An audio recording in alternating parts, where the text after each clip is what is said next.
Viral ngayon sa social media ang isang overseas Filipino worker na isang sales personnel na di umano'y pinatay sa Riyadh Kingdom of Saudi Arabia.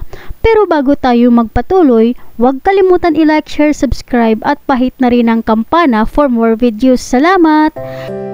Isa sa libu-libong mga OFW, si Zarina Espirito, 27 years old, tubong Dasmariñas, Cavite, ang nangarap mag-abroad sa pag-asang mabigyan ng magandang buhay ang nag-iisang anak at pamilya sa Pilipinas.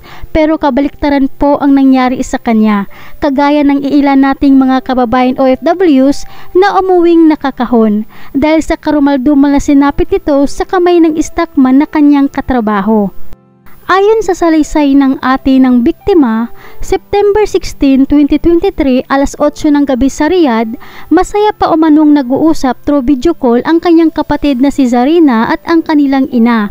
Ngunit bigla itong natigil dahil sa bigla umanong may nakasagutan si Zarina, rinig na rinig umano ng ina ang sagutan ng dalawa. Kaya't pinayuhan umano ng ina ang kanyang anak na si Zarina na wag nang patulan ang kanyang nakasagutan baka sa mapikon pa.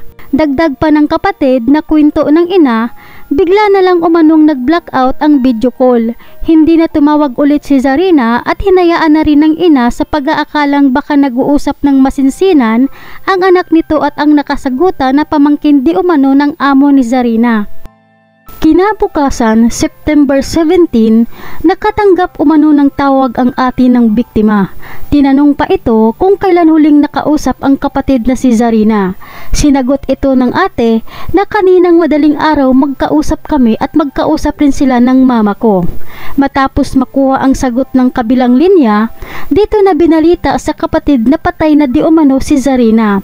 Pinatay daw ito ng kasama nito sa trabaho na isang stockman. Sinakal daw ito hanggang sa malagutan ng hininga.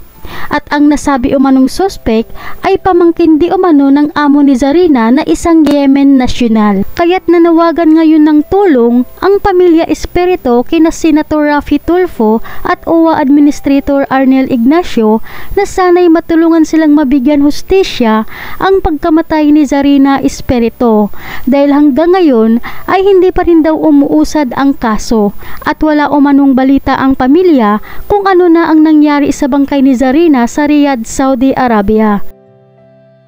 Ayon pa sa kapatid, mag-aapat na linggo na simula nang namatay si Zarina pero hindi pa rin lumabas ang resulta ng otopsiya. At hanggang ngayon, hindi pa rin umano natukoy kung ano ang dahilan kung bakit humantong sa ganitong sitwasyon ang kanilang kapatid. Kaya't labis ngayon ang pagsusumamo ng pamilya sa kinataas-taasan sa Pilipinas na sana'y matulungan sila sa matinding dagok na kanilang kinakaharap sa ngayon at matulungan silang mapauwi sa Pilipinas ang bangkay ng kanilang pinakamamahal na kapatid na si Zarina Espirito.